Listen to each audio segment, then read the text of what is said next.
kami lalui bersama dengan Yesus. Ada suka, ada duka, ada persoalan, ada pergumulan.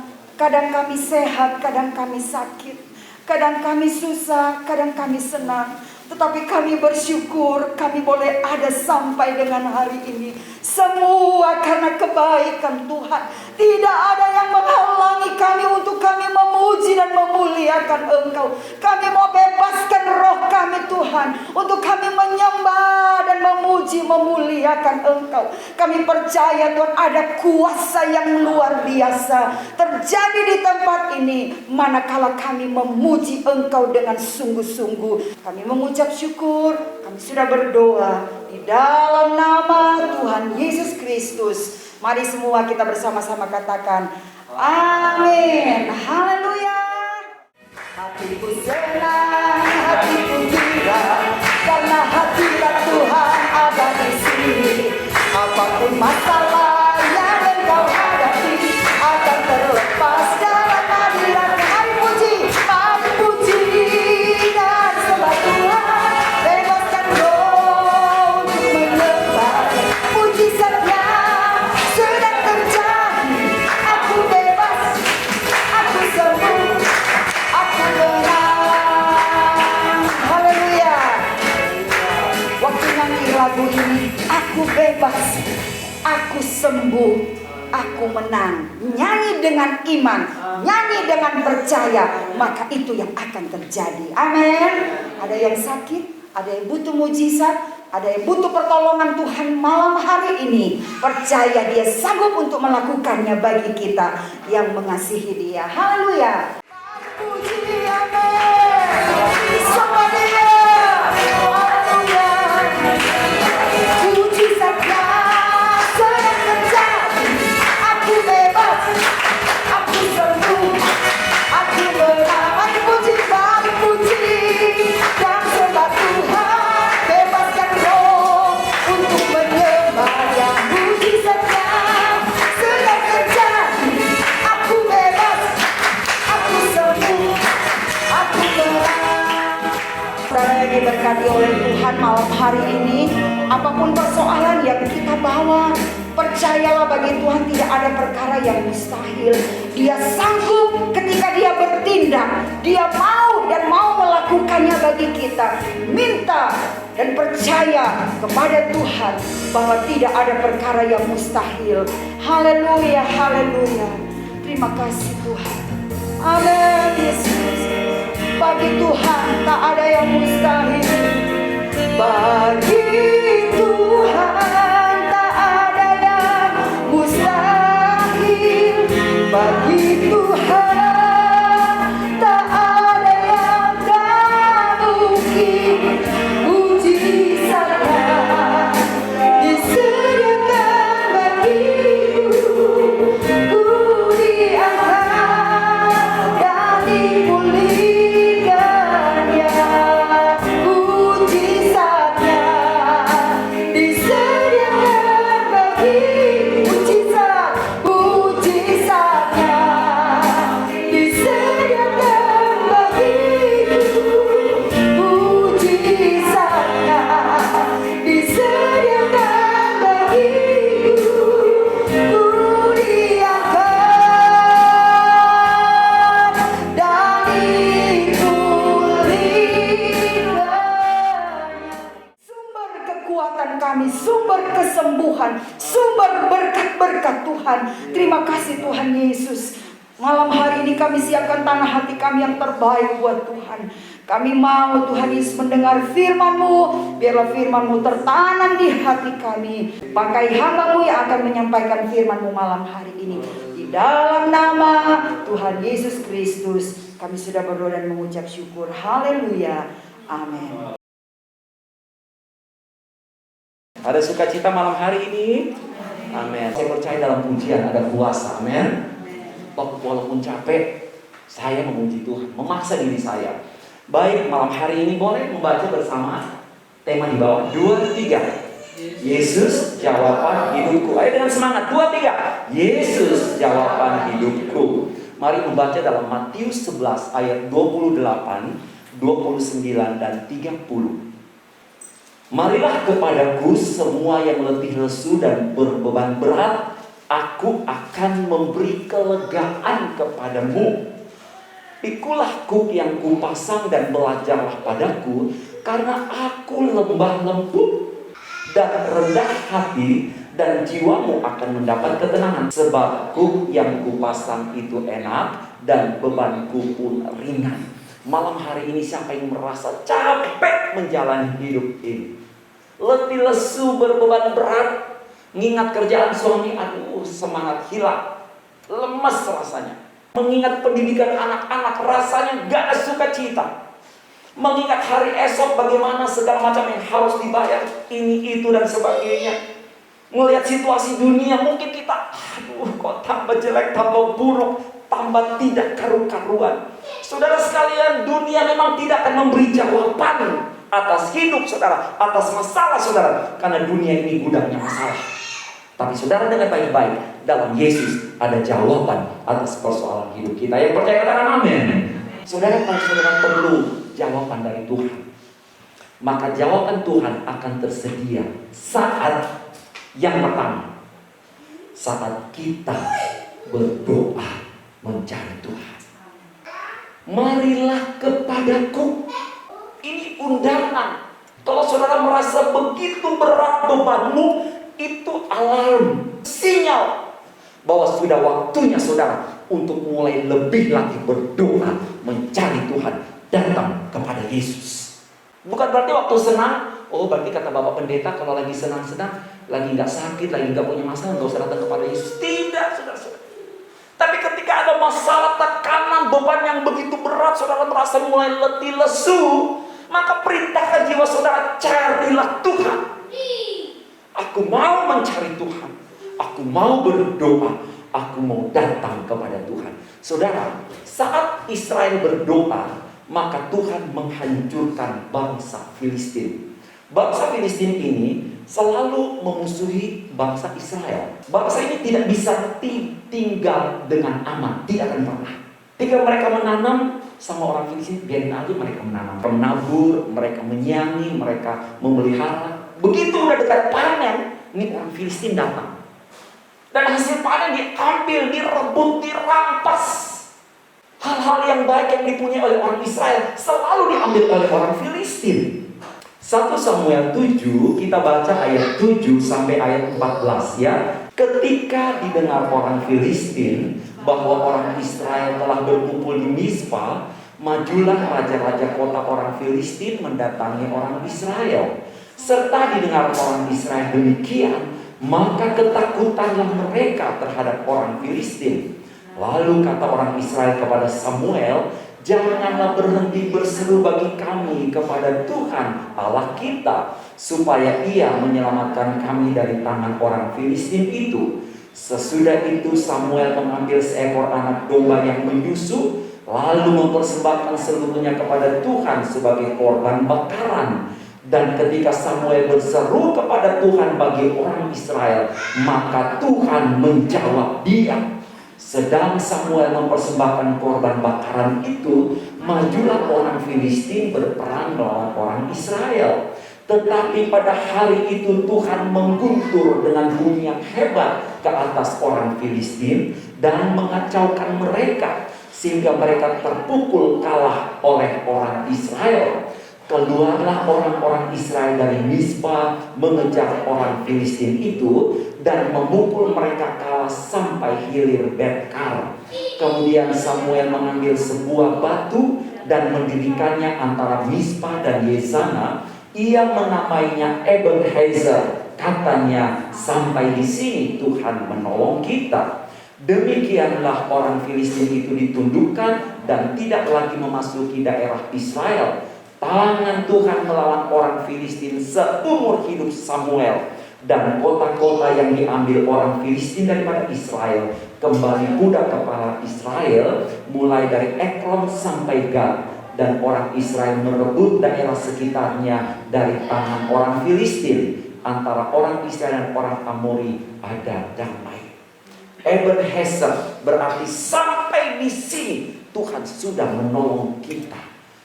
Atau sampai sekarang ini Tuhan terus menolong kita. Samuel membangun sebuah mezbah, dan mezbah itu menjadi tanda agar umat Israel jangan berhenti berdoa. Saudara lihat baik-baik, ketika Samuel berdoa, Tuhan menjawab. Sementara dia berdoa, orang Filistin berpikir ini saatnya kita menghancurkan orang Israel. Mereka tidak tahu bahwa saat itu orang Israel berkumpul untuk berdoa. Mereka kumpul di Mizpah untuk berdoa, saudara. Bukan untuk pesta-pesta. Mereka pergi ke Mizpah bukan rekreasi, tidak. Tapi mereka sedang mengerjakan ibadah mereka kepada Allah. Mereka sedang berdoa dengan sungguh-sungguh. Dan ketika mereka berdoa itulah, maka Tuhan mulai mengguntur dengan bunyi yang hebat ke atas orang Filistin, mengacaukan mereka sehingga mereka terpukul kalah. Bapak Ibu, peperangan itu ada di dalam tangan Tuhan, dan kemenangan itu terjadi ketika umat Allah mulai berdoa. Amin. Yesus, jawaban hidupku. Ada jawaban ketika kita mulai berdoa. Matius 7 ayat 7. Mintalah, maka akan diberikan kepadamu. Carilah, maka kamu akan mendapat. Ketoklah, maka pintu akan dibukakan bagimu. Amin. Mintalah, maka akan diberikan kepadamu. Carilah, kamu akan mendapat. Ketoklah, maka pintu akan dibukakan bagimu. Bapak, Ibu, Saudara sekalian, dengar baik-baik. Jawaban akan tersedia saat kita berdoa. Sebab Yesus berkata, marilah kepadaku. Yang kedua, jawaban dari Tuhan atas hidup kita itu terjadi kapan? Ketika kita menanggung beban dari Tuhan. Saudara sudah baca tadi Matius pasal yang ke-11 ayat yang ke-29. Pikulah kuk yang kupasang. Pikulah kuk yang kupasang. Kuk itu, ini lembu kalau membaca itu dipasangin kuk. Jadi ketika kuk dipasang itu tanda bahwa lembu akan bekerja. Tanda bahwa lembu akan membaca. Kalau saudara mau melihat jawaban dari Tuhan, jangan lupa, mari bekerja, mari layani Tuhan. Ketika kita melayani Tuhan, ketika kita bekerja bagi Tuhan, ada keindahan di mana Tuhan akan menyatakan jawaban atas pergumulan hidup kita. Ketika kita menanggung beban dari Tuhan, melayani bekerja bagi Tuhan itu satu beban, tanggung jawab. Ya, tapi ketika kita lakukan, maka kita akan melihat jawaban dari Tuhan. 2 Raja-Raja 4 ayat 8. Pada suatu hari Elisa pergi ke Sunem. Di sana tinggal seorang perempuan kaya yang mengundang dia makan. Dan seberapa kali Elisa dalam perjalanan singgahlah dia ke sana untuk makan. Berkatalah perempuan itu kepada suaminya, sesungguhnya aku sudah tahu bahwa orang yang selalu datang kepada kita itu adalah abdi Allah yang kudus. Baiklah kita membuat sebuah kamar atas yang kecil yang berdinding batu. Dan baiklah kita menaruh di sana baginya sebuah tempat tidur, sebuah meja, sebuah kursi, dan sebuah kandil. Maka apabila dia datang kepada kita, ia boleh masuk ke sana. Pada suatu hari datanglah ia ke sana, lalu masuklah ia ke kamar atas itu dan tidur di situ. Kemudian berkatalah Elisa kepada Gehazi bujangnya, panggillah perempuan Sunem itu. Lalu dipanggilnya perempuan itu dan dia berdiri di depan Gehazi. Elisa telah berkata kepada Gehazi, cobalah katakan kepadanya, sesungguhnya engkau telah sangat bersusah-susah seperti ini untuk kami.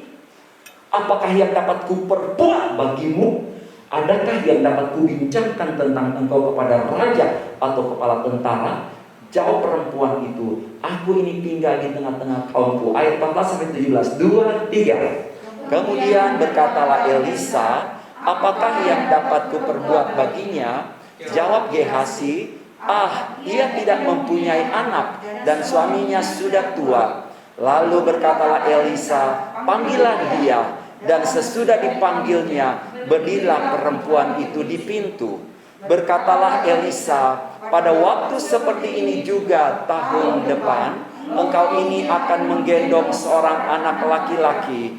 Tetapi jawab perempuan itu, janganlah ya abdi Allah, janganlah berdusta kepada hambamu ini.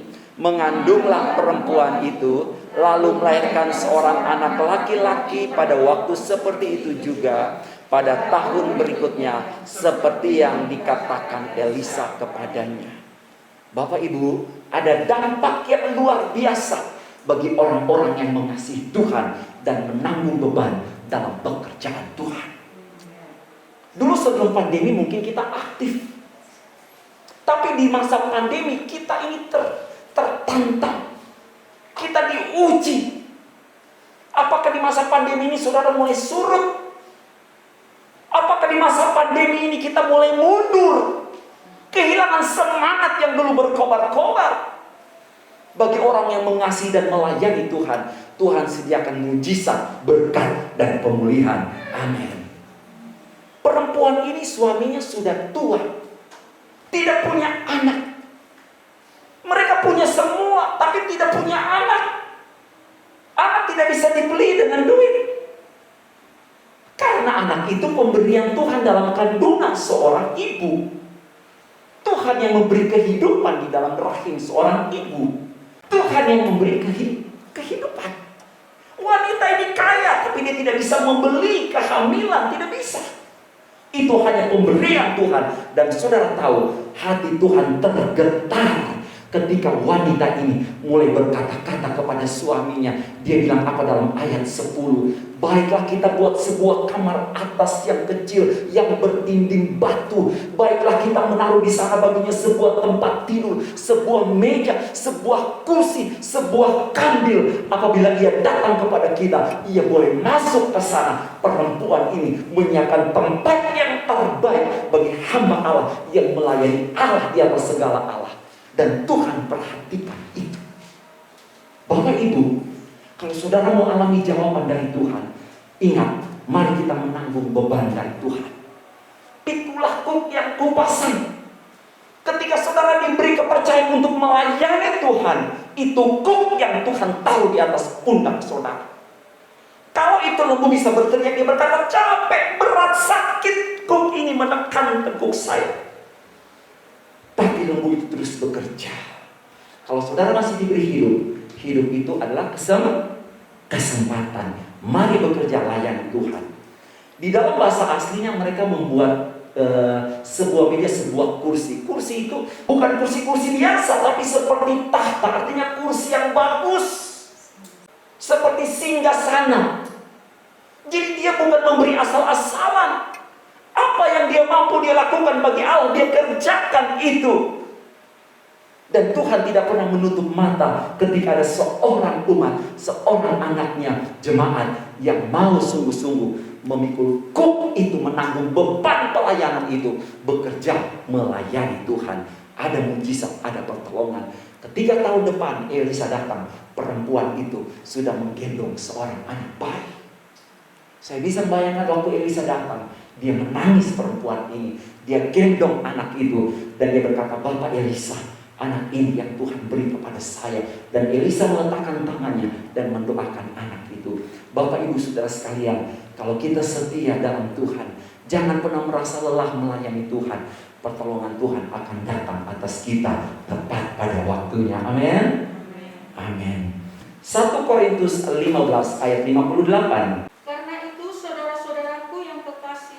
Berdirilah teguh, jangan goyah, dan giatlah selalu dalam pekerjaan Tuhan. Sebab kamu tahu bahwa dalam persekutuan dengan Tuhan, jerih payahmu tidak sia-sia. Yang percaya katakan, amin. Berdiri teguh, jangan goyah, giat selalu dalam pekerjaan Tuhan. Yesus jawaban hidup bagi saudara dan saya. Jangan berpangku tangan, lakukan sesuatu bagi Tuhan. Puji Tuhan. Dan yang terakhir, dia bilang apa? Belajarlah padaku. Belajar. Artinya apa yang ketiga? Mari kita hidup dalam perintah-perintah Tuhan. Yang ketiga, Yesus menjadi jawaban bagi kita ketika kita hidup dalam perintah-perintah Tuhan. Saudara, kalau saudara mau alami jawaban dari Tuhan, saudara harus siap diperintah oleh Tuhan lewat firman.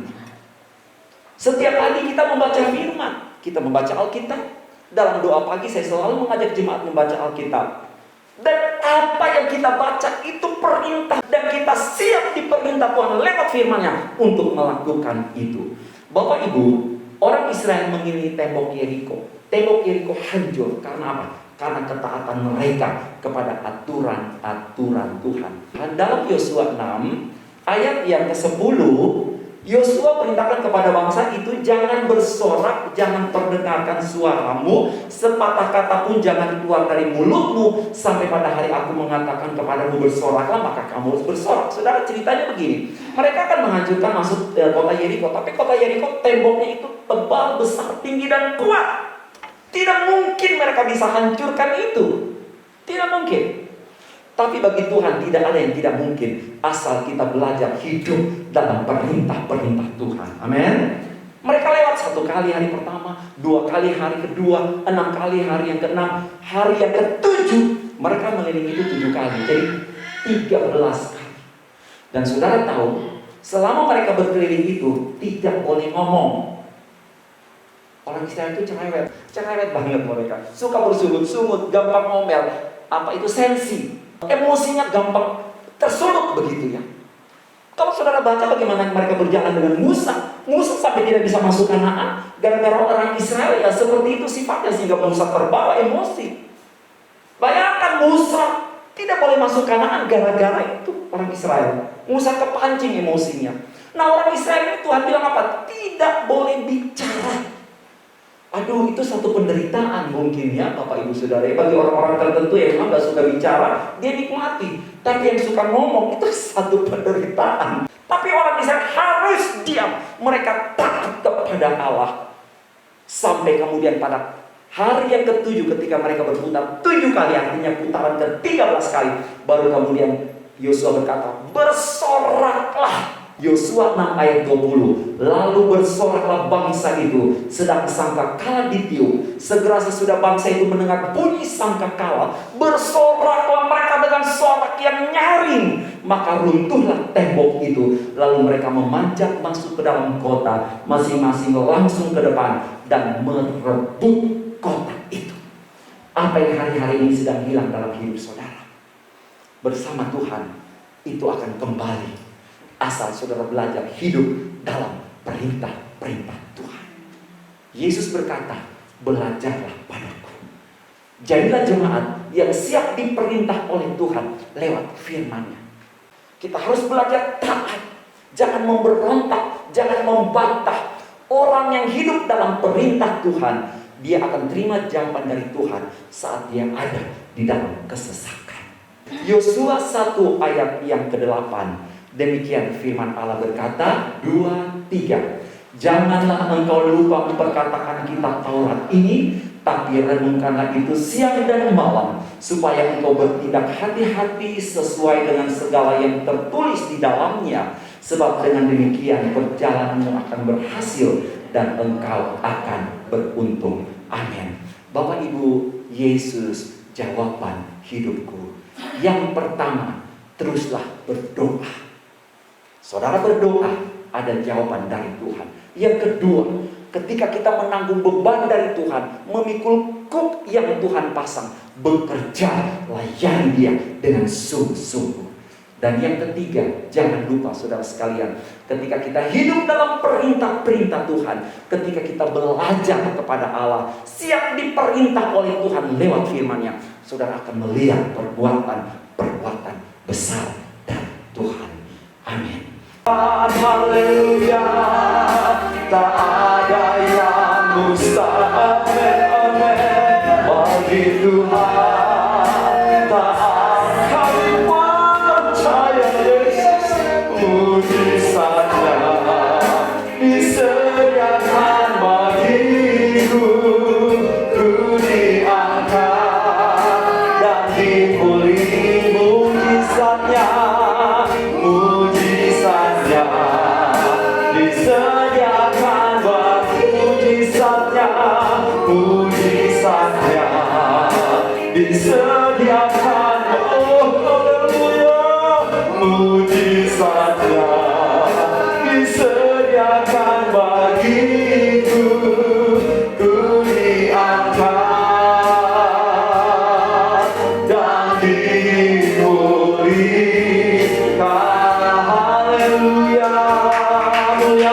haleluya, haleluya. Biarlah Roh-Mu yang terus mengingatkan kami, untuk kami terus bergerak di dalam Engkau, untuk kami berdoa. Kami dituntun oleh firman-Mu Bapa, karena kami tahu ketika kami melakukan yang terbaik bagi Engkau, maka kami dapat melihat kebesaran dan kemuliaan Allah. Hamba berdoa, beri semangat yang baru bagi setiap kami di tengah-tengah pergumulan hidup. Yesus, jawaban yang pasti. Yesus, jawaban yang tidak pernah gagal untuk menolong kami. Berkati setiap rumah tangga keluarga, berkati setiap pekerjaan usaha profesi, berkati setiap pendidikan, berkati kesehatan dari umat-Mu yang di dalam pergumulan mereka alami mujizat. Tuhan, beri jalan keluar. Mereka diluputkan dari masalah mereka, karena Engkau hadir dan memberi jawaban yang pasti bagi umat-Mu. Kemana kami berlari pada hari-hari ini, kalau bukan hanya di bawah kaki Tuhan, ketika kami berseru memanggil nama Tuhan dan memberi diri kami untuk memikul beban tanggung jawab yang Engkau beri, bahkan kami melayani memberi yang terbaik bagi Allah, maka kami percaya mujizat Tuhan dinyatakan, ketaatan mendatangkan kemuliaan. Terima kasih mengampuni segala dosa dan pelanggaran kami Bapa. Kami sangat diberkati pada malam hari ini. Terima kasih, sebentar kami akan pulang. Kami percaya kami tidak sendiri, tapi kami berjalan bersama dengan Allah El Shaddai yang memegang tangan setiap kami, dari satu kekuatan kepada kekuatan berikutnya, dari satu keajaiban kepada keajaiban berikutnya, dari satu kemenangan kepada kemenangan berikutnya. Karena Ebenezer, sampai di sini Allah sudah menolong dan menyertai kami. Jemaat yang membawa hidup mereka, membawa persembahan, mengembalikan milik Allah, bahkan hidup hati mereka beri kepada Tuhan. Kami percaya itu menyenangkan hati-Mu Bapa. Terima kasih, berkati pekerjaan Tuhan di tempat ini. Nama Tuhan dipermuliakan, tambahkan jumlah bilangan jiwa dari anak sekolah ibu sampai dewasa. Itu tanggung jawab kami semua. Jemaat semakin sungguh-sungguh dan setia menyambut kedatangan Yesus pada kali yang kedua yang tidak lama lagi. Terima kasih, urapi kami dengan urapan baru ya Tuhan. Terima kasih, dan sebentar kalau kami akan pulang, kiranya Engkau menyertai tibakan di rumah dengan selamat. Semua yang beribadah pada malam hari ini, kami sudah menerima berkat yang khusus dari Allah atas setiap kami, rumah tangga, pekerjaan, pendidikan, kesehatan kami. Kekasih-kekasih Tuhan, marilah kita pulang membawa berkat dari Allah Bapa, cinta kasih dari anaknya Yesus, persekutuan dalam kuat kuasa Roh Kudus, yaitu dalam berkat nama Tuhan Yesus Kristus. Kami berdoa dan kami berterima kasih. Haleluya. Yang diberkati sama-sama kita katakan amin.